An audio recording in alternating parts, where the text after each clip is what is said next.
Eu representei aqui um caso particular desse movimento uniformemente variado, que foi o caso que a gente viu acontecer na nossa frente com a bolinha e o tempo medido pela Jéssica. Mas você poderia ter um movimento também uniformemente variado, no qual a velocidade inicial não fosse zero. Poderia ter um movimento no qual, no instante inicial, no instante que eu arbitrariamente chamei de inicial, a velocidade já tivesse um certo valor e pode, por exemplo, ela aumentar assim. Tá bom? Ou você poderia ter uma situação na qual, outra vez, você começa com uma velocidade diferente de zero e a velocidade muda com o tempo assim.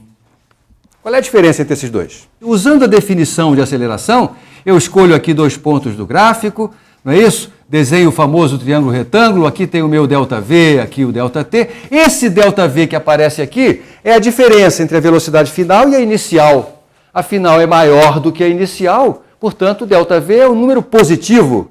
Ao contrário, se eu fizer o mesmo triângulozinho aqui, ó, aqui vai aparecer o ΔV e aqui o ΔT, e o ΔV é a diferença entre o valor final da velocidade e o valor inicial.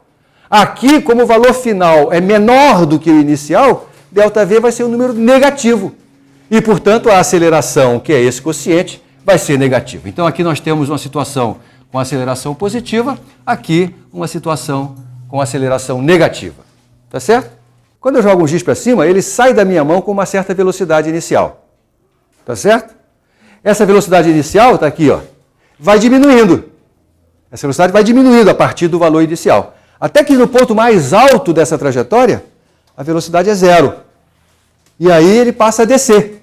Significa que a velocidade tem mudado de sinal. Na verdade, isso é uma coisa arbitrária. É porque eu arbitrariamente escolhi chamar a velocidade inicial para cima de positiva. Ela não tem nada de positivo intrinsecamente a ela, né? Eu poderia muito bem ter chamado ela de negativa se eu quisesse. Se eu quero complicar a minha vida, as possibilidades são infinitas, né?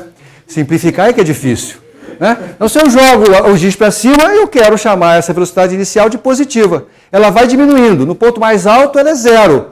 E aí, o que acontece? O giz fica parado lá em cima? Não, ele agora começa a descer. Ou seja, a velocidade agora mudou de sentido. Como eu tinha chamado para cima de positivo, eu tenho que chamar o para baixo de negativo. E é isso que está acontecendo. Velocidade negativa significa simplesmente que ela está ao contrário do sentido que eu arbitrariamente escolhi para chamar de positivo. Então, veja, nessa parte aqui do movimento, na subida, esse giz está andando cada vez mais devagar. Mas depois que ele alcançou o ponto de altura máxima e ele começar a descer, ele vai estar andando cada vez mais depressa. Então, andar mais depressa ou mais devagar não tem nada a ver com o sinal da velocidade, percebe? Tem a ver com o valor absoluto, o valor sem sinal da velocidade.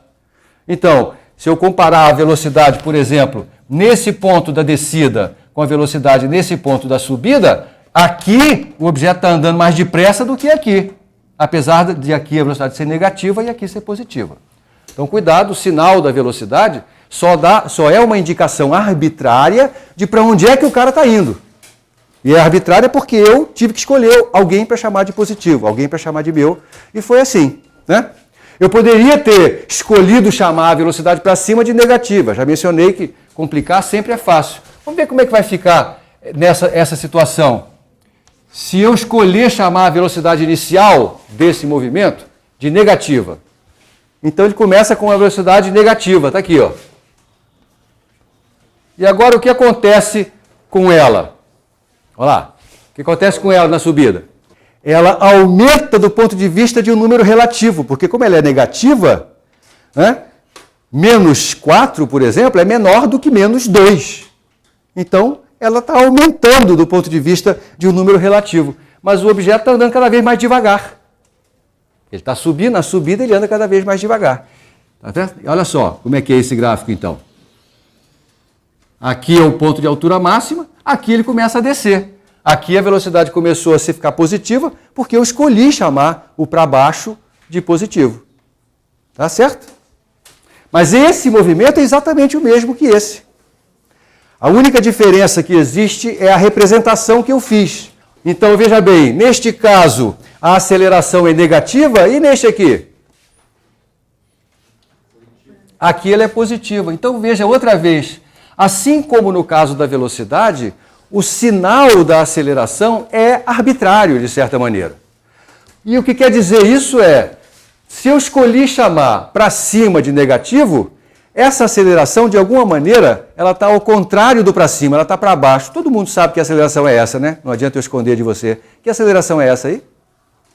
Essa aceleração que você está vendo na sua frente é a aceleração da gravidade. É só por isso que o giz fica cada vez andando mais devagar quando sobe e cada vez mais depressa quando desce. Essa aceleração é para onde, hein? É para baixo. Qual é o valor da aceleração da gravidade? Você é? Arthur disse para mim, 10 metros por segundo ao quadrado. Eu digo, de fato, Arthur, é 10 metros por segundo a cada segundo. Isso quer dizer o seguinte, que se eu lançar um giz para cima com uma velocidade inicial de 20 metros por segundo, daqui a 1 segundo, qual vai ser o valor dessa velocidade? Eu vou fazer uma tabelinha aqui. No instante inicial, t igual a 0, a velocidade era 20 metros por segundo. E a minha pergunta agora é, qual é a velocidade no instante t igual a 1? Não esqueça nunca de qual é o fenômeno que você está descrevendo. O fenômeno que você está descrevendo é a subida do giz. A velocidade inicial é 20. Você acha que daqui a 1 segundo ele tem velocidade maior do que 20? É menor do que 20. Menor e igual a 10. Porque essa tabela reflete a situação descrita nesse gráfico aqui. Tá certo? Então, na sua cabeça eu quero que esteja feita a associação. Aceleração com variação de velocidade. É por isso que eu prefiro dizer o valor da aceleração assim, ó, não sei quantos metros por segundo, 10 metros por segundo, porque isso me ajuda a construir uma tabela como essa. Se eu sei construir essa tabela, eu domino o movimento uniformemente variado.